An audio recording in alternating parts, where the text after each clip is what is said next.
ಶ್ರೀ ಗುರುಭ್ಯೋ ನಮಃ ಹರಿ ಓಂ. ಯತ್ಪದಂ ವೇದ ಸಂವೇದ್ಯಂ ಕಟಾಕ್ಷೇಣಾಪಿ ವೀಕ್ಷಿತುಂ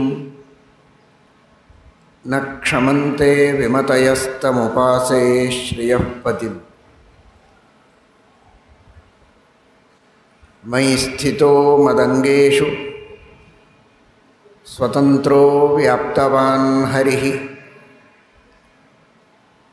ಸ ವಿಷ್ಣುಶ್ಚಾಸ್ವತಂತ್ರಂ ಮಾಂ ಸ್ವೇಚ್ಛಯಾ ವರ್ತಯತ್ಯಜಃ. ಸ್ವಾತ್ಮನಸ್ತಸ್ಯ ಪೂಜಾಸ್ಯುಃ ಮನೋ ವಾಕ್ಕಾಯವೃತ್ತಯಃ ಮಮೈತಾಃ ಇತಿ ಕರ್ತಾರಂ ಉದ್ದೇಶ್ಯಂಚ ಹರಿಂ ಸ್ಮರೇತ್. ಧರ್ಮ ವಿಜ್ಞಾನ ವೈರಾಗ್ಯ ಪರಮೈಶ್ವರ್ಯಶಾಲಿನಃ ಆನಂದತೀರ್ಥ ಭಗವತ್ಪಾದಾನ್ ವಂದೇ ನಿರಂತರಂ. ಆನಂದತೀರ್ಥೋಪದಿಷ್ಟೋ ನಿಧಿರ್ನಾರಾಯಣಃ ಕ್ವಯಃ ಪ್ರದರ್ಶಿತೋ ಯೇನ ಸಮ್ಯಕ್ ಜಯತೀರ್ಥಂ ತಮಾಶ್ರಯೇ.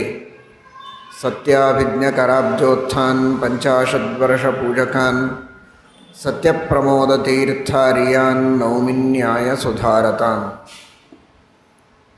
ಶ್ರೀಕೃಷ್ಣ ಪರಮಾತ್ಮ ಭಗವದ್ಗೀತೆಯಲ್ಲಿ ಅರ್ಜುನನಿಗೆ ಉಪದೇಶ ಮಾಡುವಾಗ ಭಕ್ತಿಯ ಪ್ರಾಶಸ್ತ್ಯವನ್ನು ತಿಳಿಸಿಕೊಟ್ಟಿದ್ದಾನೆ, ಭಕ್ತಿಯ ಅವಶ್ಯಕತೆಯನ್ನು ತಿಳಿಸಿದ್ದಾನೆ, ಭಕ್ತಿಯೇ ಮುಕ್ತಿಗೆ ಸೋಪಾನ ಅನ್ನುವುದನ್ನು ತೋರಿಸಿಕೊಟ್ಟಿದ್ದಾನೆ. ಶ್ರೀಮದ್ ಆನಂದತೀರ್ಥ ಭಗವತ್ಪಾದಾಚಾರ್ಯರ ಸಿದ್ಧಾಂತದಲ್ಲಿ ಶ್ರೀಕೃಷ್ಣ ಪರಮಾತ್ಮನ ವೇದವ್ಯಾಸದೇವರ ಪ್ರಧಾನವಾದ ಈ ಸಿದ್ಧಾಂತ ಬಹಳ ಎದ್ದು ತೋರುತ್ತೆ. ಭಕ್ತಿಯಿಂದಲೇ ಮೋಕ್ಷ.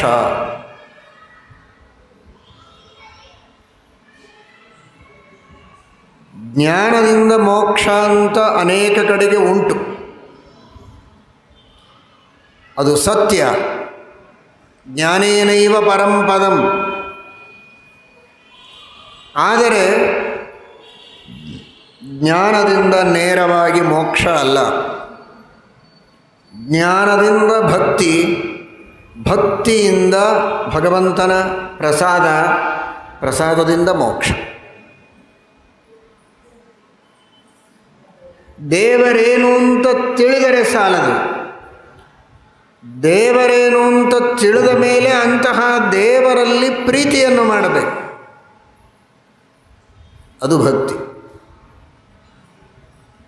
ದೇವರು ಸರ್ವೋತ್ತಮ, ಸ್ವತಂತ್ರ, ಸರ್ವಕರ್ತ, ಗುಣಪೂರ್ಣ, ನಿರ್ದೋಷ, ಜಗತ್ತಿನ ಸೃಷ್ಟಿ ಸ್ಥಿತಿ ಲಯ ನಿಯಮನಾದಿಗಳಿಗೆ ಕಾರಣ ಅಂತ ತಿಳಿಯಲೇಬೇಕು. ಈ ರೀತಿ ಶಾಸ್ತ್ರಗಳಿಂದ ತಿಳಿದರೆ ಮಾತ್ರ ಸಾಲದು. ಭಗವಂತನನ್ನು ಧ್ಯಾನ ಮಾಡಿ ಆ ಧ್ಯಾನ ಪರಿಪಕ್ವವಾದಾಗ ಆ ಪರಮಾತ್ಮನ ಸಾಕ್ಷಾತ್ಕಾರವನ್ನೂ ಮಾಡಿಕೊಳ್ಳಬೇಕು. ಸಾಕ್ಷಾತ್ಕಾರ ಮಾಡಿಕೊಂಡ ಮೇಲೆ ಆ ಭಗವಂತನಲ್ಲಿ ಏನೊಂದು ಅತೀ ಪರಿಪಕ್ವವಾದ ಭಕ್ತಿ ಬರುತ್ತೆ. ಅಂತಹ ಭಕ್ತಿಯಿಂದ ಮೋಕ್ಷವನ್ನು ಹೊಂದುವುದಕ್ಕೆ ಸಾಧ್ಯ ಇದೆ. ಆ ಭಕ್ತಿ ಮನುಷ್ಯನಿಗೆ ಪ್ರತಿಯೊಂದು ಹಂತದಲ್ಲಿಯೂ ಬೇಕು. ದೇವರ ಪೂಜೆಯನ್ನು ಮಾಡುವಾಗ ಮೋಕ್ಷಕ್ಕೆ ಭಕ್ತಿ ಬೇಕು ಅನ್ನುವುದು ಸರಿ, ಅದು ಕೊನೇ ಹಂತದಲ್ಲಿ ಬರುವ ಅತಿ ಪರಿಪಕ್ವ ಭಕ್ತಿ ಅಂತ ಅದನ್ನು ಕರೆಯೋದು. ನಿರವಧಿಕಾನಂತಾನವದ್ಯ ಕಲ್ಯಾಣ ಗುಣಗಣತ್ವ ಜ್ಞಾನಪೂರ್ವಕ ಸ್ವಾತ್ಮಾತ್ಮೀಯ ಸಮಸ್ತ ವಸ್ತುಭ್ಯ ಅನೇಕ ಗುಣಾಧಿಕ ಅಂತರಾಯ ಸಹಸ್ರೇಣಾಪಿ ಅಪ್ರತಿಬದ್ಧ ನಿರಂತರ ಪ್ರೇಮ ಪ್ರವಾಹ ಭಕ್ತಿ ಅಂತ ಟೀಕಾಕೃತ್ಪಾದರು ಶ್ರೀಮನ್ಯಾಯಸುಧಾ ಗ್ರಂಥದಲ್ಲಿ ಹೇಳುವಂಥದ್ದು. ಪ್ರಪಂಚದೊಳಗೆ ತಾನು ತನ್ನಲ್ಲಿ, ತನ್ನವರಲ್ಲಿ, ತನ್ನ ವಸ್ತುಗಳಲ್ಲಿ ಮಾಡುವ ಪ್ರೇಮಕ್ಕಿಂತಲೂ ಸಾವಿರ ಸಾವಿರ ಪಟ್ಟು ಹೆಚ್ಚು ಪ್ರೀತಿಯನ್ನು ಭಗವಂತನಲ್ಲಿ ಮಾಡಬೇಕು. ವಿಪರೀತವಾದ ಅವಸ್ಥೆ ಇವತ್ತು ಪ್ರಪಂಚದಲ್ಲಿ ಎಲ್ಲ ಕಡೆಗೆ ಕಾಣಿಸ್ತದೆ. ನಮ್ಮೆಲ್ಲರಲ್ಲಿ ಎಲ್ಲರಲ್ಲಿ ಮಾಡುವ ಪ್ರೀತಿಗಿಂತಲೂ ಬಹಳ ಅಲ್ಪ ಮಟ್ಟದ ಪ್ರೀತಿಯನ್ನು ದೇವರ ಬಗ್ಗೆ ಮಾಡ್ತಾ ಇರ್ತಾರೆ. ತಕ್ಕ ಮಟ್ಟಿಗೆ ತಾನು ಮೊದಲು, ಆಮೇಲೆ ತನ್ನವರು, ಕೊನೆಗೆ ದೇವರು. ಇದೆಲ್ಲ ಅಂತಾರೆ ಟೀಕಾಕೃತ್ಪಾದರು. ಸ್ವಾತ್ಮಾತ್ಮೀಯ ಸಮಸ್ತ ವಸ್ತುಭ್ಯ ಅನೇಕ ಗುಣಾಧಿಕ. ಬಹಳ ಬಹಳ ಪಟ್ಟು ಹೆಚ್ಚಾದ ಭಕ್ತಿಯನ್ನು ಭಗವಂತನಲ್ಲಿ ಮಾಡಬೇಕು. ನಾನು ನನ್ನ ಮೇಲೆ ಪ್ರೀತಿಯನ್ನು ಮಾಡ್ತೇನಲ್ಲ, ನಾನು ಇದ್ದದ್ದೇ ದೇವರಿಂದ, ನಾನು ಅನ್ನುವ ತಿಳುವಳಿಕೆ ನನಗೆ ಬಂದದ್ದೇ ದೇವರಿಂದ, ನಾನು ನಾನಾಗಿ ಮಾಡಬೇಕಾದ ಕರ್ತವ್ಯ ಕರ್ಮಗಳನ್ನು ಮಾಡುವ ಶಕ್ತಿ ಸಾಮರ್ಥ್ಯಗಳು ನನಗೆ ಬಂದದ್ದು ದೇವರಿಂದ. ಹೀಗಿರುವಾಗ ಇಷ್ಟೇಕೆ ನನ್ನ ಮೇಲೆ ನನಗೆ ಪ್ರೀತಿ ಬಂದದ್ದು ದೇವರಿಂದ.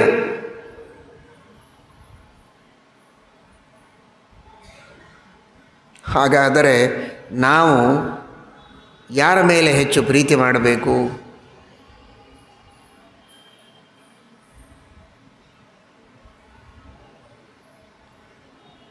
ಇದೀಗ ಮಹಾಸಮಾರಾಧನೆಯ ಉಲ್ಲೇಖವನ್ನು ಮಾಡಿದರು.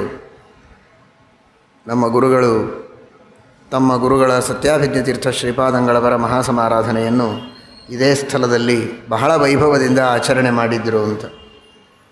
ಆ ಸಮಾರಾಧನೆಯ ಸಂದರ್ಭದಲ್ಲಿ ನಾವಿನ್ನೂ ಪೂರ್ವಾಶ್ರಮ, ಆ ಸಂದರ್ಭದಲ್ಲಿಯೂ ಇದೇ ಉಪನ್ಯಾಸವನ್ನು ನಾವು ಮಾಡಿದ್ವಿ. ಇವತ್ತು ಮತ್ತೆ ಅದೇ ಸ್ಥಳದಲ್ಲಿ ಮಾಡ್ತಾ ಇದ್ದೀವಿ.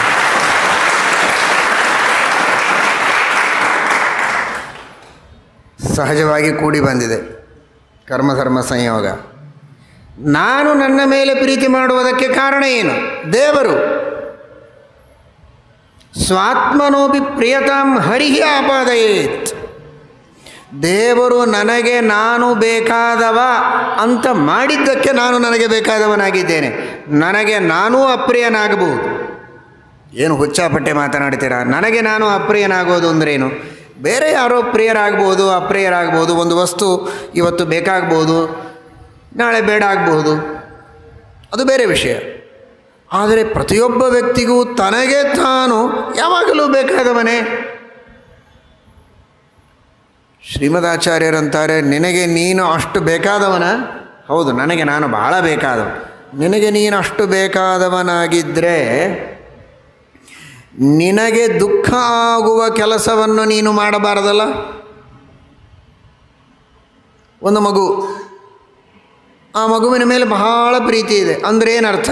ಆ ಮಗುವಿಗೆ ದುಃಖವಾಗದಂತೆ ನೋಡಿಕೊಳ್ತಾರಲ್ವ.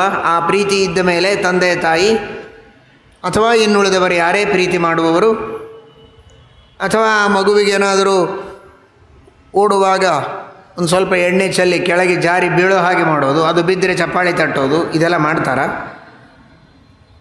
ದ್ವೇಷ ಇದ್ದವರು ಮಾಡಬಹುದು, ತಿಳುವಳಿಕೆ ಇಲ್ಲದೆ ಇದ್ದವರು ಮಾಡಬಹುದು. ಪ್ರೀತಿ ಮಾಡುವ ವಿವೇಕಿಗಳಾದ ತಂದೆ ತಾಯಿಗಳು ಯಾಕೆ ಹಾಗೆ ಮಾಡ್ತಾರೆ? ಬೀಳದಂತೆ ನೋಡ್ತಾರೆ, ನೋವಾಗದಂತೆ ನೋಡ್ತಾರೆ. ಹಸಿವು ನೀರಡಿಕೆಗಳಿಂದ ಒದ್ದಾಡ್ತಾ ಇದ್ದರೆ ಕೂಡಲೇ ಹಸಿವು ನೀರಡಿಕೆ ಪರಿಹಾರ ಆಗೋದಕ್ಕೆ ಪ್ರಯತ್ನ ಮಾಡ್ತಾರೆ. ಯಾಕೆ ಅಂದರೆ ಆ ಮಗುವಿನ ಮೇಲೆ ಪ್ರೀತಿ ಇದೆ. ಮಗುವಂತೆ ಅಲ್ಲ, ದೊಡ್ಡವರೂ ಆಗಿರ್ಬೋದು. ಯಾರ ಮೇಲೆ ಪ್ರೀತಿ ಇದೆ ಆ ವ್ಯಕ್ತಿಗೆ ದುಃಖವಾಗುವಂತೆ ಮಾಡುವುದಿಲ್ಲ. ದುಃಖವಾಗದೇ ಇರೋ ಹಾಗೆ ಪ್ರಯತ್ನ. ದುಃಖವಾಗುವ ಪ್ರಸಂಗಗಳಿದ್ದರೆ ಪರಿಹಾರಕ್ಕೆ ಪ್ರಯತ್ನ ಇರುತ್ತೆ. ಈಗ ನಾಸ್ತಿಕರ ವಿಚಾರ ಬೇರೆ. ಆಸ್ತಿಕ ಮಹಾಶಯರನ್ನು ತೆಗೆದುಕೊಂಡ್ರೆ ಅನೇಕ ಜನ ಜಗತ್ತಿನಲ್ಲಿ ಆಸ್ತಿಕರಿದ್ದಾರೆ. ದೇವರಿದ್ದಾನೆ ಒಪ್ತಾರೆ, ಧರ್ಮ ಇದೆ ಒಪ್ತಾರೆ, ಶಾಸ್ತ್ರವನ್ನು ಒಪ್ತಾರೆ. ಆದರೂ ತಪ್ಪು ಕೆಲಸ ಮಾಡ್ತಾರೆ. ಸಂಧ್ಯಾವಂದನೆ ಮಾಡದೇ ಇದ್ದರೆ ಮಹಾ ಅನರ್ಥ ಇದೆ ಗೊತ್ತು, ಆದರೂ ಬಿಡ್ತಾರೆ. ಏಕಾದಶಿ ತಿನ್ನಬಾರದು, ತಿಂದರೆ ಮಹಾ ಅನರ್ಥ, ನರಕ ಆಗ್ತದೆ, ಬಹಳ ದುಃಖ ಆಗ್ತದೆ, ಘೋರ ನರಕ. ಪುರಾಣಗಳು ಹೇಳ್ತವೆ, ಅನೇಕ ಜ್ಞಾನಿಗಳು ಹೇಳ್ತಾರೆ, ದಾಸರು ಹೇಳ್ತಾರೆ, ಬೇಕಾದಷ್ಟು ತಿಳಿಯಾದ ಭಾಷೆಯಲ್ಲಿ ತಿಳಿಸಿಕೊಟ್ಟಿದ್ದಾರೆ. ಘೋರ ನರಕ ತಪ್ಪದು ಅಂತ ಹೇಳ್ತಾರೆ. ಶ್ರೀಮದಾಚಾರ್ಯರು ಹೇಳ್ತಾರೆ ಪ್ರಮಾಣ ವಚನಗಳನ್ನು ಕೊಟ್ಟು ಕೃಷ್ಣಾಮೃತ ಮಹಾರ್ಣವದಲ್ಲಿ. ಜಗತ್ತಿನೊಳಗಿನ ಎಲ್ಲ ತರಹದ ಬ್ರಹ್ಮಹತ್ಯಾದಿ ಪಾಪಗಳು ಅನ್ನವಾಶ್ರಿತ್ಯ ತಿಷ್ಠಂತಿ ಸಂಪ್ರಾಪ್ತೆ ಹರಿವಾಸರೆ ಅಂತ ಎಲ್ಲ ಗೊತ್ತು. ಮಹಾ ಅನರ್ಥವಾಗ್ತದೆ ಅಂತ ಗೊತ್ತಿದ್ದು ಚೆನ್ನಾಗಿ ರುಚಿ ರುಚಿಯಾದ ತಿಂಡಿಯನ್ನು ಮಾಡಿಸಿಕೊಂಡು ತಿಂತಾನೆ. ಏನಾಯ್ತು ಹಾಗಾದರೆ? ಆಸ್ತಿಕ,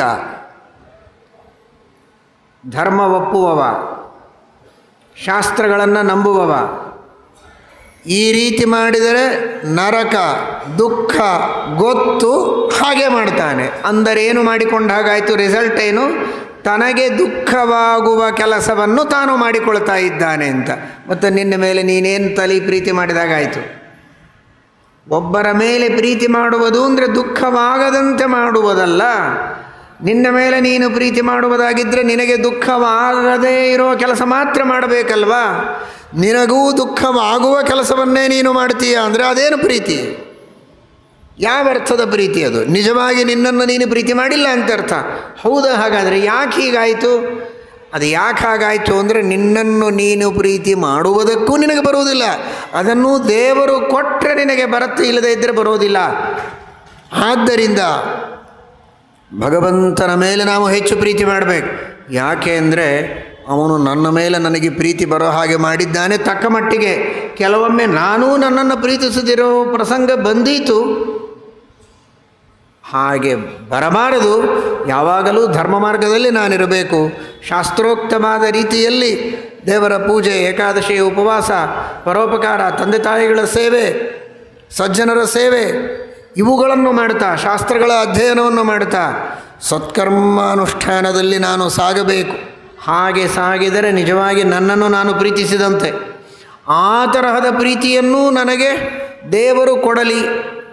ಲೌಕಿಕ ವಿಷಯದಲ್ಲಿ ನನ್ನ ಮೇಲೆ ನನಗೆ ಪ್ರೀತಿ ಸಾಕಷ್ಟಿದೆ, ಚೆನ್ನಾಗಿದೆ. ಆದರೆ ಈ ಅಧ್ಯಾತ್ಮ ಮಾರ್ಗದಲ್ಲಿಯೂ ಕೂಡ ಆಸ್ತಿಕ್ಯದ ಹಿನ್ನೆಲೆಯಲ್ಲಿಯೂ ನನ್ನನ್ನು ನಾನು ಪ್ರೀತಿಸುವಂತೆ, ನನಗೆ ದುಃಖವಾಗದಂತೆ ನಾನು ನಡೆದುಕೊಳ್ಳುವುದಕ್ಕೆ ದೇವರ ಅನುಗ್ರಹ ಬೇಕು. ಅದನ್ನು ದೇವರು ಕರುಣಿಸಬೇಕು ಅಂತ ಈ ತರಹದ ಒಂದು ದೃಷ್ಟಿಯಲ್ಲಿ ಪರಮಾತ್ಮನಲ್ಲಿ ನಾವು ಪ್ರೀತಿಯನ್ನು ಎಷ್ಟು ಮಾಡಬೇಕು ಅಂದರೆ ಸ್ವಾತ್ಮಾತ್ಮೀಯ ಸಮಸ್ತ ವಸ್ತುಭ್ಯ ಅನೇಕ ಗುಣಾಧಿಕ. ಏನೇನೋ ಸಣ್ಣ ಪುಟ್ಟ ವಿಘ್ನಗಳು ಬರ್ತದೆ. ಕೆಲವೊಮ್ಮೆ ನಮಗೇನೋ ಕೆಟ್ಟದಾಗತ್ತೆ, ದುಃಖವಾಗತ್ತೆ. ಅಯ್ಯೋ ದೇವರು ಇಷ್ಟೆಲ್ಲ ದುಃಖ ಕೊಟ್ಟುಬಿಟ್ಟ ಅಂತ ದೇವರ ಮೇಲೆ ಕೋಪ ಮಾಡಿಕೊಳ್ಳುವುದಲ್ಲ. ಶಾಸ್ತ್ರಗಳನ್ನು ಚೆನ್ನಾಗಿ ತಿಳಿದುಕೊಂಡು ನಾವು ಮಾಡಿದ ಕರ್ಮಗಳಿಗೆ ತಕ್ಕಂತೆ ಭಗವಂತ ಫಲ ಕೊಡ್ತಾನೆ.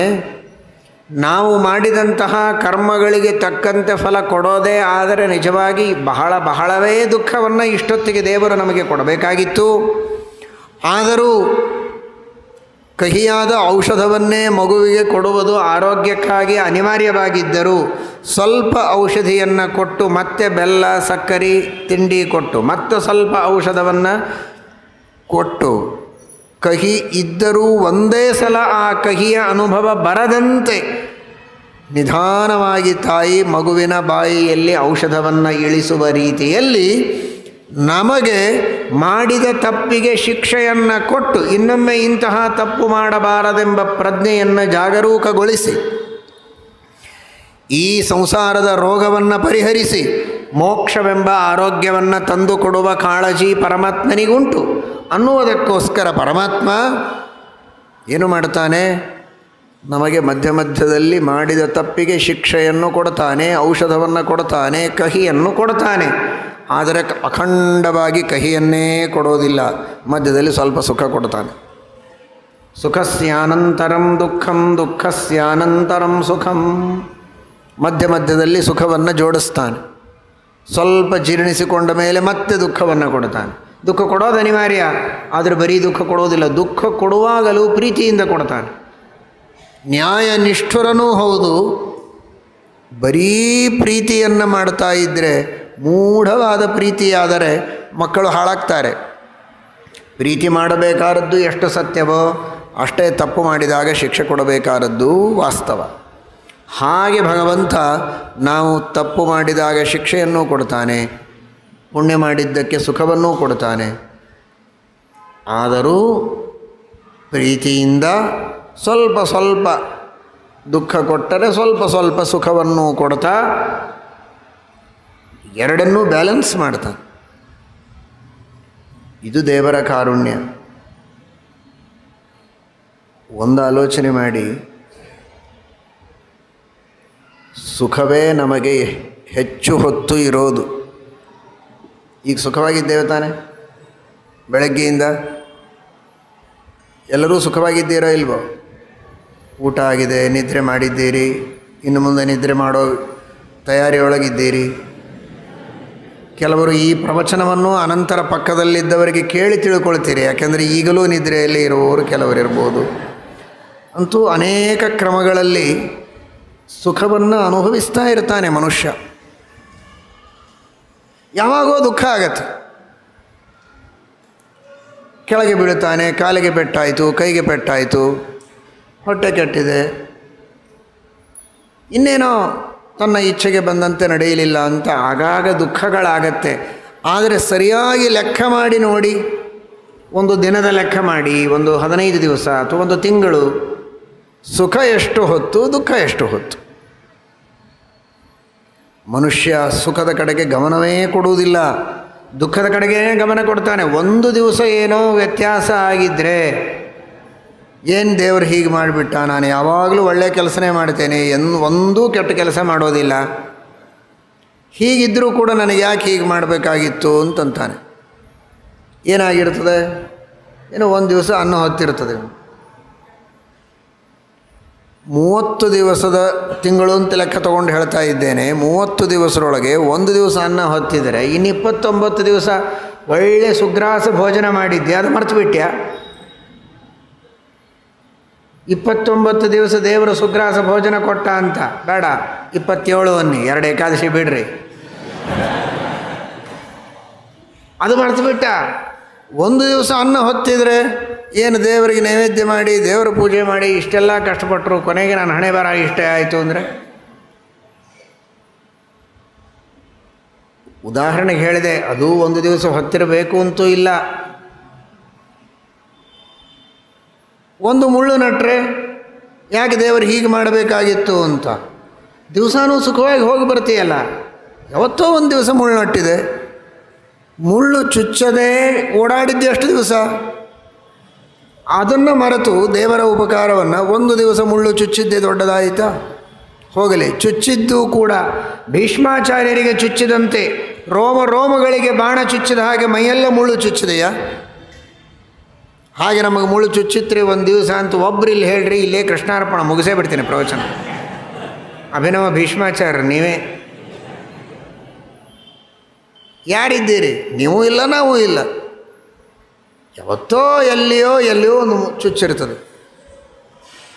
ಚುಚ್ಚಿದಾಗ ನೋವಾಗತ್ತೆ, ಇಲ್ಲ ಅಂತಲ್ಲ. ಆದರೆ ಮೈಯೆಲ್ಲ ಚುಚ್ಚಲಿಲ್ಲಲ್ಲ ಭೀಷ್ಮಾಚಾರ್ಯರ ಹಾಗೆ. ದೇವರ ಅನುಗ್ರಹ ಅಂತ ತಿಳ್ಕೋಬೇಕು. ಎಂದೋ ಒಂದು ದಿನ ಎಲ್ಲಿಯೋ ಒಂದು ಕಡೆಗೆ ಚುಚ್ಚತ್ತೆ, ಅದು ಸ್ವಲ್ಪ ಹೊತ್ತು ನೋವಿದ್ದು ಮಾಯವಾಗತ್ತೆ. ಆಮೇಲೆ ಸುಖವಾಗಿರೋ ಕಾಲ ಎಷ್ಟು? ಅದನ್ನು ಸ್ಮರಿಸಿ ದೇವರ ಉಪಕಾರವನ್ನು ಸ್ಮರಣೆ ಮಾಡಬೇಕು. ಸ್ವಾತ್ಮಾತ್ಮೀಯ ಸಮಸ್ತ ವಸ್ತುಭ್ಯ ಅನೇಕ ಗುಣಾಧಿಕ ಅಂತರಾಯ ಸಹಸ್ರೇಣಾಪಿ. ಏನೇನೋ ವಿಘ್ನಗಳು ಅಂತ ಬರುತ್ತೆ ಭಕ್ತಿ ಮಾಡೋದಕ್ಕೆ, ಆದರೆ ಆ ಪ್ರತಿಬಂಧ ಬರೋ ಪ್ರಸಂಗ ಇದ್ದರೂ ತಂದುಕೊಳ್ಳಬಾರದು, ವಿವೇಕದಿಂದ ಪರಿಹರಿಸಿಕೊಳ್ಳಬೇಕು. ಅಪ್ರತಿಬದ್ಧ ನಿರಂತರ ಪ್ರೇಮ ಪ್ರವಾಹ, ಅದು ಭಕ್ತಿ. ಇದು ಅತಿ ಪರಿಪಕ್ವ ಭಕ್ತಿ. ಇಂತಹ ಭಕ್ತಿ ಇದ್ದರೆ ಪರಮಾತ್ಮನ ಅತ್ಯರ್ಥ ಪ್ರಸಾದ, ಅದರಿಂದ ಮೋಕ್ಷವೇ, ತಡವೇ ಇಲ್ಲ. ಭಕ್ತಿ ಮುಂದಿನ ಕ್ಷಣವೇ ಪ್ರಸಾದ, ಅದರ ಮುಂದಿನ ಕ್ಷಣದಲ್ಲಿಯೇ ಮೋಕ್ಷ. ಆದರೆ ಆ ಭಕ್ತಿ ಬರೋದಕ್ಕೆ ಬಹಳ ತಡ, ಬಂದ ಮೇಲೆ ತಡ ಇಲ್ಲ. ಇದನ್ನು ಮೊದಲಿನಿಂದ ನೀವು ಪ್ರಾರಂಭ ಮಾಡಿ ಅಂತಾನೆ. ಪತ್ರಂ ಪುಷ್ಪಂ ಫಲಂ ತೋಯಂ ಯೋ ಮೇ ಭಕ್ತ್ಯಾ ಪ್ರಯಚ್ಛತಿ ತದಹಂ ಭಕ್ತ್ಯುಪಹೃತಂ ಅಶ್ನಾಮಿ ಪ್ರಯತಾತ್ಮನ. ಪೂಜೆ ಈ ಅತಿ ಪರಿಪಕ್ವ ಭಕ್ತಿ ಅಪರೋಕ್ಷ ಜ್ಞಾನವಾದ ಮೇಲೆ ಬರೋದು. ಅದು ಬರೋದು ಅಂದರೆ ಹೀಗೆ ಎಲ್ಲಿ ಸಿಗೋದಿಲ್ಲ. ಸಣ್ಣಾಗಿ ನಮ್ಮ ಯೋಗ್ಯತೆಗೆ ಅನುಗುಣವಾಗಿ ಇವತ್ತಿನಿಂದ ಸ್ವಲ್ಪ ಭಕ್ತಿ ಪ್ರಾರಂಭ ಮಾಡಿದರೆ ಒಂದು ದಿನ ಆ ಹಂತಕ್ಕೆ ಹೋಗ್ತೇವೆ, ಯಾವ ಜನ್ಮದಲ್ಲಿಯೋ. ಆದರೆ ಈ ಜನ್ಮದಲ್ಲಿಯೇ ಇಂದಿನಿಂದಲೇ ಪ್ರಾರಂಭ ಆಗಬೇಕು ಮಾತ್ರ. ಇಂದಿನಿಂದ ಅಂತ ಹೇಳೋದಲ್ಲ, ಎಲ್ಲ ಭಗವದ್ಭಕ್ತರಲ್ಲಿಯೂ ಸಜ್ಜನರಲ್ಲಿಯೂ ಅನಾದಿ ಕಾಲದಿಂದ ಸ್ವಲ್ಪ ದೇವರಲ್ಲಿ ಭಕ್ತಿ ಇದ್ದೇ ಇದೆ. ಅವನು ಸಜ್ಜನ, ಮುಕ್ತಿಗೆ ಯೋಗ್ಯ ಅಂತಾದರೆ ಆ ಪ್ರತಿಯೊಬ್ಬ ಜೀವನಲ್ಲಿ ಭಕ್ತಿ ಅನಾದಿ ಕಾಲದಿಂದ ಇರುತ್ತೆ ಅಂತ ಬೃಹದಾರಣ್ಯಕೋಪನಿಷತ್ತಿನ ಭಾಷ್ಯ ಮೊದಲಾದ ಗ್ರಂಥಗಳಲ್ಲಿ ಶ್ರೀಮದಾಚಾರ್ಯರು ತಿಳಿಸಿಕೊಟ್ಟಿದ್ದಾರೆ. ಹೀಗಾಗಿ ಭಕ್ತಿ ಇದು ಇವತ್ತು ಪ್ರಾರಂಭವಾಗುವುದು ಅಂತಲ್ಲ, ಸ್ವರೂಪದಲ್ಲಿರುತ್ತೆ. ಅದನ್ನು ಬೆಳೆಸಿಕೊಳ್ಳಬೇಕು. ಸ್ವಲ್ಪ ಸ್ವಲ್ಪ ಬೆಳೆಸಿಕೊಳ್ಳುವುದಕ್ಕೆ ಪ್ರಾರಂಭ ಮಾಡೋಣ ಅಂತ. ದೇವರ ಪೂಜೆಯನ್ನು ಮಾಡುವಾಗ ಬಹಳ ಚೆನ್ನಾಗಿ ಪೂಜೆ ಆಯಿತು ಅಂತ ಯಾವಾಗ ಅಂದುಕೊಳ್ಳಬೇಕು ಅಂತ. ಪೂಜೆ ಚೆನ್ನಾಗಿ ಆಯಿತು ಅಂತ ಯಾವಾಗ ಅಂದುಕೊಳ್ಳಬೇಕು? ಹೀಗೆ ವಿಚಾರ ಮಾಡೋಣ. ಅಡಿಗೆ ಬಹಳ ಚೆನ್ನಾಗಾಗಿದೆ ಅಂತ ಯಾವಾಗ ಅಂದುಕೊಳ್ಳಬೇಕು? ಪೂಜೆ ಅಂದರೆ ಬಹಳ ಇದು ಕನ್ಫ್ಯೂಷನ್ ಇದೆ. ಚೆನ್ನಾಗಿ ಆಯಿತು ಆಗಲಿಲ್ಲ ಗೊತ್ತಾಗೋದಿಲ್ಲ, ಅದು ಆಮೇಲೆ ಬರೋಣ, ಆ ಟಾಪಿಕ್ಕೆ ಬೇಡ ಈಗ. ಅಡಿಗೆ ಬಹಳ ಚೆನ್ನಾಗಿ ಆಗಿದೆ ಅಂತ ಯಾವಾಗ ನಿರ್ಧಾರ ಮಾಡಿಕೊಳ್ಳೋದು? ಇದಕ್ಕೆಲ್ಲರೂ ಉತ್ತರ ಹೇಳ್ತೀರ. ಯಾವಾಗ? ಚೆನ್ನಾಗಿ ಊಟ ಮಾಡುವವರು ಊಟ ಮಾಡಿದರೆ ಅಡಿಗೆ ಚೆನ್ನಾಗಿ ಆಗಿದೆ ಅಂತ ಅರ್ಥ.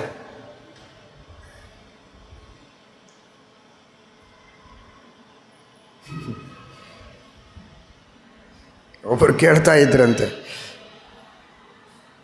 ಹೇಗಿದೆ ಅಡಿಗೆ? ಚೆನ್ನಾಗಿ ಮಾಡಿದ್ದೇನೆ ತಾನೇ ಅಂತ.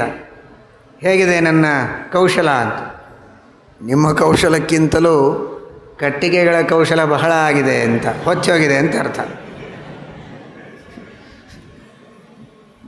ಕಟ್ಟಿಗೆ ಒಳ್ಳೆ ಕಟ್ಟಿಗೆ ತಂದಿದ್ದೀರಿ ಅಂತ. ಕೆಲವರು ಬೈಯೋದನ್ನು ಆ ರೀತಿ ಬೈತಾರೆ. ಏನು ಎಂಥ ಅಡುಗೆ ಮಾಡಿದಿ, ಕೆಟ್ಟ ಕರಿ ಲಡ್ಡಾಗಿದೆ ಅಂತ. ಹಾಗೆ ಬೈದರೆ ಮನಸ್ಸಿಗೆ ನೋವಾಗ್ತದೆ. ಅದಕ್ಕೆ ಏನು ಇವತ್ತಿನ ದಿವಸ ನೀವು ಮಾಡಿದ ಅಡುಗೆ, ನೀವು ದೇವರ ಸಮಾರಾಧನೆ ಮಾಡೀರಿ, ಅಡುಗೆ ಮಾಡೀರಿ, ನಿಜವಾಗಿ ಮೆಚ್ಚಬೇಕು. ನಮ್ಮ ಮನೆಯೊಳಗೆ ಎಷ್ಟು ಹಸಿ ಕಟ್ಟಿಗೆ ಇರ್ತದೆ, ನೀವು ಎಲ್ಲಿ ಕಟ್ಟಿಗೆ ತಂದಿರೋ ಏನೋ, ಒಳ್ಳೆ ಒಣಗಿದೆ ಕಟ್ಟಿಗೆ, ಪುರು ಪುರು ಪುರು ಪುರು ಪುರು ಉರಿದು ಹೋಗಿವೆ ಅಂತ. ಅವನು ಭಾಳ ಖುಷಿ ಪಟ್ಬಿಟ್ಟ, ಭಾರಿ ಆಗಿರ್ಬೇಕು ಅಡುಗೆ ಅಂತ. ಅದರ ಅರ್ಥ ಹೊಚ್ಚೋಗಿದೆ ಅಂತ ಅರ್ಥ. ಹಾಗಾದರೆ ಅಡಿಗೆ ಬಹಳ ಚೆನ್ನಾಗಾಗಿದೆ ಅಂದರೆ ಊಟ ಮಾಡುವವ ನಗನಗತ ರುಚಿ ಮಾಡಿಕೊಂಡು ಸಂತೋಷಪಟ್ಟಿದ್ದಾನೆ ಅಂದರೆ ಅಡಿಗೆ ಚೆನ್ನಾಗಿ ಆಗಿದೆ ಅಂತ ಅರ್ಥ ಅಲ್ವಾ? ಮಾಡಿದವನು ಬಹಳ ಚೆನ್ನಾಗಿ ಮಾಡಿದ್ದೇನೆ ಅಂತ ಹೇಳಿಕೊಂಡ್ರಲ್ಲ. ನಾನು ಬೆವರು ಸುರಿಸಿದೆ, 3 ತಾಸಾಯಿತು ಅಡುಗೆ ಒಲೆ ಮುಂದೆ ನಿಂತಿದ್ದೇನೆ, ಅದೆಲ್ಲ ನಿನ್ನ ಹಣೆ ಬರಹ. ರಿಸಲ್ಟ್ ಏನು ಕೊನೆಗೆ? 3 ತಾಸು ನಿಂತು ಒಲೆ ಮುಂದೆ ಪಾಯಸದಲ್ಲಿ ಉಪ್ಪು ಹಾಕಿದೆ, ಹುಳಿ ಒಳಗೆ ಹಾಲು ಹಾಕಿದೆ, ಅಡುಗೆ ಸರಿ ಆಗತ್ತಾ? ಹಾಗಾದರೆ ನೀನು ಎಷ್ಟು ಕಷ್ಟಪಟ್ಟು ಮುಖ್ಯ ಅಲ್ಲ, ಅಡುಗೆ ಹೇಗೆ ಮಾಡಿದಿ ಎನ್ನುವುದು ಗೊತ್ತಾಗೋದು ತಿಂದವನು ಸಂತೋಷಪಟ್ಟಾಗ. ಯಾರಿಗೋಸ್ಕರ ಮಾಡಿದ್ದೆ ಅವನು ಸಂತೋಷ ಪಡಬೇಕು. ಪೂಜೆಯೂ ಹಾಗೆ. ನಾನು ಬಹಳಷ್ಟು ಹೂ ತಂದೆ, ಬಹಳ ತುಳಸಿ ತಂದೆ, ಭಾರೀ ಬೆಳ್ಳಿ ಬಂಗಾರ ಮುತ್ತು ರತ್ನಗಳನ್ನೆಲ್ಲ ಉಪಯೋಗಿಸಿ ನಾನಾ ವಿಧವಾದ ಆಭರಣಗಳು ವೈಭವಗಳನ್ನೆಲ್ಲ ಮಾಡಿ ದೇವರ ಪೂಜೆ ಮಾಡಿದೆ. 10 ಲಕ್ಷ 10 ಕೋಟಿ ರೂಪಾಯಿಗಳನ್ನು ಖರ್ಚು ಮಾಡಿದೆ. ಎಲ್ಲ ಲಿಸ್ಟು ಒಂದು ಕಡೆಗೆ. ಇಷ್ಟೆಲ್ಲ ಮಾಡಿದೆ. ಏನು ಮಾಡಿದೆ? ಪೂಜೆ ಮಾಡಿದೆ. ಯಾರು ಪೂಜೆ ಮಾಡಿದೆ? ದೇವರ ಪೂಜೆ ಮಾಡಿದೆ. ಆ ದೇವರಿಗೆ ಸಂತೋಷ ಆಯಿತಾ? ಒಂದೇ ಒಂದು ಪ್ರಶ್ನೆ. ಅವನಿಗೆ ಸಂತೋಷ ಆದರೆ ಪೂಜೆ ಸರಿಯಾಯಿತು, ಅವನಿಗೆ ಸಂತೋಷವಾಗಲಿಲ್ಲ, ಪೂಜೆ ಇದು ಪೂಜೆಯಾಯಿತು, ಶೂನ್ಯ. ಆ ದೇವರು ಹೇಳಿಕೊಂಡದ್ದೇನು? ತದಹಂ ಭಕ್ತ್ಯುಪಹೃತಂ ಅಶ್ನಾಮಿ ಪ್ರಯತ. ಭಕ್ತಿಯಿಂದ ಸಮರ್ಪಣೆ ಮಾಡಿದ್ದರೆ ನಾನು ಸ್ವೀಕಾರ ಮಾಡುತ್ತೇನೆ. ಬಹಳಷ್ಟು ಹಣ ಖರ್ಚು ಮಾಡಿ ಸಮರ್ಪಣೆ ಮಾಡಿದರೆ ಸ್ವೀಕಾರ ಮಾಡುತ್ತೇನೆ ಅನ್ನಲಿಲ್ಲ. ಬಹಳ ಶ್ರಮಪಟ್ಟು ಮಾಡಿದರೆ ಸ್ವೀಕಾರ ಮಾಡುತ್ತೇನೆ ಅಂದಿಲ್ಲ ಕೃಷ್ಣ. ಭಕ್ತಿಯಿಂದ ಸಮರ್ಪಣೆ ಮಾಡಿದರೆ ಸ್ವೀಕಾರ ಮಾಡುತ್ತೇನೆ ಎಂದಿದ್ದಾನೆ. ಹಾಗಾದರೆ ನಾವು ಮಾಡಿದ ಪೂಜೆ ಇದು ಸರಿಯಾಯಿತು ಅಂತಂದುಕೊಳ್ಳಬೇಕಾದದ್ದು ದೇವರು ಸ್ವೀಕಾರ ಮಾಡಿದರೆ, ದೇವರು ಸ್ವೀಕಾರ ಮಾಡೋದು ನಾವು ಭಕ್ತಿಯಿಂದ ಮಾಡಿದರೆ. ಹಾಗಾದರೆ ನಾವು ಪರಿಶೀಲನೆ ಮಾಡಿಕೊಳ್ಳಬೇಕಾದದ್ದು ಅಕ್ಕಪಕ್ಕ ಇರುವ ವೈಭವಗಳಿಂದ ಅಲ್ಲ, ವೈಭವಗಳನ್ನು ಪರಿಶೀಲನೆ ಮಾಡಿಕೊಳ್ಳೋದಲ್ಲ, 4 ಜನರ ಮೆಚ್ಚುಗೆಯನ್ನಲ್ಲ, ಎಷ್ಟು ಜನ ಬೇಷಂದರು ಅಂತ ನೋಡಿಕೊಳ್ಳೋದಲ್ಲ, ಒಳಗೆ ನೋಡಿಕೊಳ್ಳಬೇಕು. ನನ್ನೊಳಗೆ ಭಕ್ತಿ ಎಷ್ಟಿದೆ, ನನಗೆ ಅನುಸಂಧಾನ ಎಷ್ಟು ಬಂತು, ಏಕಾಗ್ರತೆ ಎಷ್ಟಿತ್ತು, ಭಕ್ತಿ ಎಷ್ಟಿತ್ತು, ಪ್ರೀತಿ ಎಷ್ಟಿತ್ತು ದೇವರಲ್ಲಿ. ಇದನ್ನು ಅರ್ಥ ಮಾಡಿಕೊಂಡ್ರೆ ಆಗ ನನ್ನ ಪೂಜೆ ಸರಿ ಆಯಿತಾ ಇಲ್ಲ ಅಂತ ನಾನೇ ನಿರ್ಣಯ ಮಾಡ್ಕೊಳ್ಬೋದು. ಇದನ್ನು ಯಾರು ಬೇರೆಯವರು ನಿರ್ಣಯ ಮಾಡಲಿಕ್ಕೆ ಆಗೋದಿಲ್ಲ. ಯಾಕಂದರೆ ಭಕ್ತಿ ಇದು ನನಗೇ ಗೊತ್ತಾಗೋದು.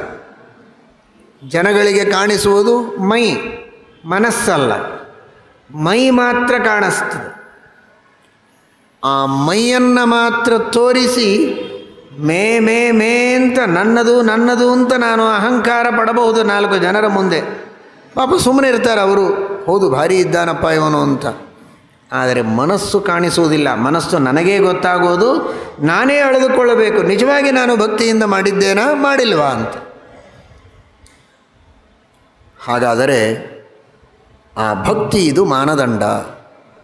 ಭಕ್ತಿ ಇದ್ದರೆ ನೀನು ಏನು ಕೊಟ್ಟರೂ ಸರಿ, ಅತೀ ಸಾಮಾನ್ಯ ವಸ್ತುವನ್ನು ಕೊಟ್ಟರೂ ಸರಿ, ಭಾರೀ ಬೆಲೆ ಬಾಳುವ ವಸ್ತು ಕೊಟ್ಟರೂ ಸರಿ. ಕೊಡಬಾರದು ಅಂತಿಲ್ಲ.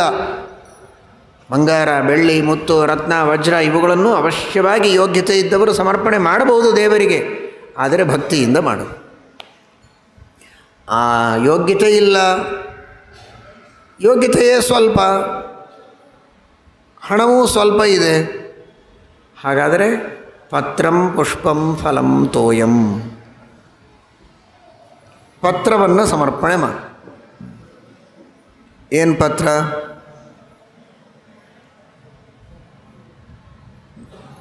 ತಾತ, ಮುತ್ತಾತ, ತಂದೆ ಎಲ್ಲರೂ ನಿನ್ನನ್ನು ಸಾಕಷ್ಟು ಪೂಜೆ ಮಾಡಿದರು, ಆದರೂ ಅವರೇನು ಉದ್ಧಾರ ಆಗಿಲ್ಲ, ನಾನು ನಿನ್ನ ಪೂಜೆ ಮಾಡೋದಿಲ್ಲ ಅಂತ ಒಂದು ಪತ್ರ ಬರೆಯೋದಲ್ಲ ದೇವರಿಗೆ. ಪತ್ರ ಅಂದರೆ ಆ ಪತ್ರ ಅಲ್ಲ, ಪತ್ರ ಅಂದರೆ ತುಳಸಿ ಪತ್ರ. ಭಕ್ತಿಯಿಂದ ತುಳಸಿ ಪತ್ರವನ್ನು ದೇವರಿಗೆ ಅರ್ಪಣೆ ಮಾಡು. ಏನು ಖರ್ಚಾಗಬೇಕಾಗಿದೆ? ಮನೆ ಎದುರಿಗೆ ತುಳಸಿ ಇರ್ತದೆ, ತುಳಸಿ ದಳವನ್ನು ಬಿಡಿಸಿಕೊ, ಸ್ನಾನವನ್ನು ಮಾಡಿ ತುಳಸಿ ದಳವನ್ನು ತೆಗೆದುಕೊಂಡು ಬರಬೇಕು ಅಂತಿದೆ. ಕೈಕಾಲುಗಳನ್ನು ಸ್ವಚ್ಛವಾಗಿ ತೊಳೆದುಕೊಂಡು ಮೃತ್ತಿಕಾ ಶೌಚ ಮಾಡಿಕೊಂಡು ಶುದ್ಧನಾಗಿ ಬೇರೆ ಬಟ್ಟೆಯನ್ನು ಉಟ್ಟು ಸ್ನಾನವಾಗದಿದ್ದರೂ ಪರವಾಗಿಲ್ಲ, ಹೂವನ್ನು ತೆಗೆದುಕೊಂಡು ಬರಬಹುದು.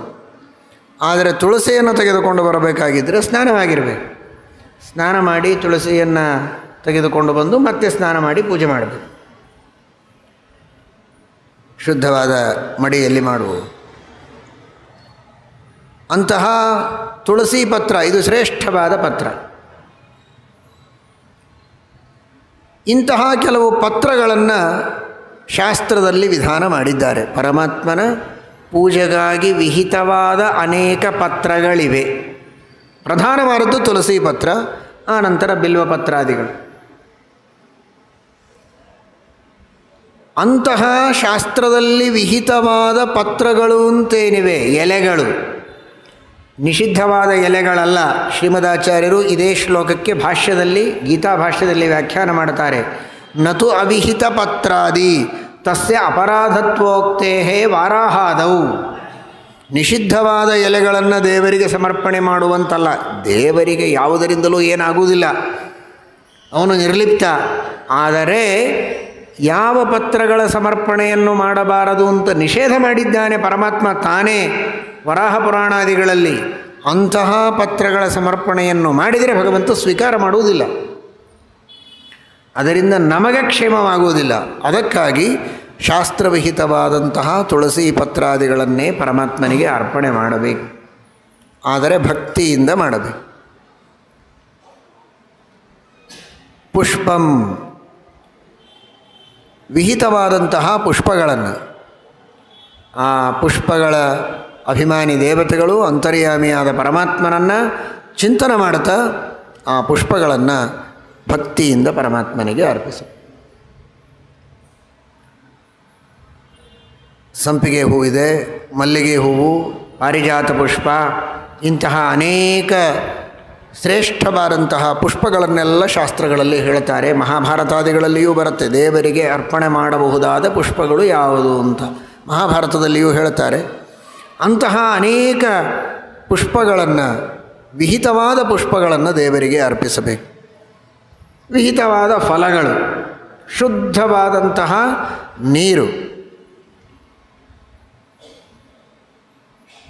ತಾನು ಕುಡಿಯುವಾಗ ಮಾತ್ರ ಶುದ್ಧವಾದ ಫಿಲ್ಟರ್ ಮಾಡಿದ ನೀರು, ದೇವರಿಗೆ ಮಾತ್ರ ಮಣ್ಣು ಕೆಸರು ಏನಿದ್ರೂ ಹಾಗೆ ಅಭಿಷೇಕ ಮಾಡುವುದು ಅಲ್ಲ. ಶುದ್ಧವಾದ ವಸ್ತ್ರವನ್ನು ಸ್ವಚ್ಛ ಮಾಡಿ ಒಗೆದು ಅದನ್ನು 4 ಮಡಿಕೆ ಮಡಿಚಿ ಅದರೊಳಗೆ ನೀರು ಹಾಕಿ ಸೋಸಬೇಕು. ಏನಾದರೂ ಮಣ್ಣು ಕೆಸರು ಇದ್ದರೆ ಅದೆಲ್ಲ ಮೇಲೆ ಉಳಿಯುತ್ತೆ, ಶುದ್ಧವಾದ ನೀರು ಮಾತ್ರ ಬರ್ತದೆ. ಅಂತಹ ನೀರನ್ನು ತಂದು ಆ ಪವಿತ್ರವಾದ ನೀರಿನಿಂದ ದೇವರಿಗೆ ಅಭಿಷೇಕ ಮಾಡಬೇಕು, ದೇವರಿಗೆ ನೈವೇದ್ಯ ಮಾಡುವುದು ಇತ್ಯಾದಿ. ಈ ರೀತಿ ವಿಹಿತವಾದ ಪತ್ರ, ಪುಷ್ಪ, ಫಲ, ತೋಯ ಇವುಗಳನ್ನು ಪರಮಾತ್ಮನಿಗೆ ಭಕ್ತಿಯಿಂದ ಅರ್ಪಣೆ ಮಾಡಿದರೂ ಸಾಕು. ಅತೀ ಕಡಿಮೆ ಖರ್ಚಲ್ಲಿ ಆಗುವಂತಹ ಸಮರ್ಪಣೆ ಇದು. ಇದರೊಳಗೆ ಹೆಚ್ಚಿಂದೇನೂ ಹೇಳಿಲ್ಲ ಕೃಷ್ಣ. ಸುಲಭವಾಗಿ ಮನೆಯ ತೋಟದಲ್ಲಿಯೇ ಸಿಗಬಹುದಾದದ್ದು ಇಂಥವುಗಳನ್ನು ದೇವರಿಗೆ ಭಕ್ತಿಯಿಂದ ಸಮರ್ಪಣೆ ಮಾಡಿದರೂ ಅದನ್ನು ಪರಮಾತ್ಮ ಸ್ವೀಕಾರ ಮಾಡಿ ಅನುಗ್ರಹ ಮಾಡ್ತೇನೆ ಅಂತ ಪ್ರತಿಜ್ಞೆ ಮಾಡ್ತಾನೆ. ತದಹಂ ಭಕ್ತ್ಯುಪಹೃತಂ ಅಶ್ನಾಮಿ ಪ್ರಯತಾತ್ಮನಃ, ನಾನು ಅದನ್ನು ಸ್ವೀಕಾರ ಮಾಡ್ತೇನೆ, ಸ್ವೀಕಾರ ಮಾಡಿ ಅನುಗ್ರಹವನ್ನು ಮಾಡ್ತೇನೆ ಅಂತ ಪರಮಾತ್ಮ ಭರವಸೆಯನ್ನು ಕೊಟ್ಟಿದ್ದಾನೆ. ಆ ದೃಷ್ಟಿಯಲ್ಲಿ ಪರಮಾತ್ಮನಿಗೆ ಭಕ್ತಿಯಿಂದ ನಾವು ಪೂಜೆಯನ್ನು ಮಾಡಬೇಕು, ಪೂಜೆಯನ್ನು ಮಾಡಲೇಬೇಕು, ಸಮರ್ಪಣೆಯನ್ನು ಮಾಡಲೇಬೇಕು. ಆದರೆ ಇಂಥದನ್ನೇ ಸಮರ್ಪಣೆ ಮಾಡಬೇಕು ಅಂತ ನಿಯಮ ಇಲ್ಲ. ಶಕ್ತಿ ಇದ್ದದ್ದನ್ನು ಸಮರ್ಪಿಸಿ ಭಕ್ತಿಯನ್ನು ಮಾತ್ರ ಮಾಡಲೇಬೇಕು, ಅದು ಕಡ್ಡಾಯ ಎಂಬುದಾಗಿ ಶ್ರೀಕೃಷ್ಣ ಪರಮಾತ್ಮ ಅರ್ಜುನನಿಗೆ ಉಪದೇಶವನ್ನು ಮಾಡಿದ್ದಾನೆ. ಆ ಪತ್ರ, ಪುಷ್ಪ, ಫಲಗಳ ಸಮರ್ಪಣೆಯ ಹಿನ್ನೆಲೆಯಲ್ಲಿ ಯಾವ ರೀತಿಯ ಅನುಸಂಧಾನ, ಯಾವ ತರಹದ ಭಕ್ತಿಯನ್ನು ನಾವು ಮಾಡಬೇಕು ಅಂತ ಮತ್ತೆ ನಾಳೆ ದಿವಸ ತಿಳಿಯುವ ಪ್ರಯತ್ನವನ್ನು ಮಾಡೋಣ. ಹರಯೇ ನಮಃ. ಶ್ರೀಕೃಷ್ಣ ಅರ್ಪಣಮಸ್ತು.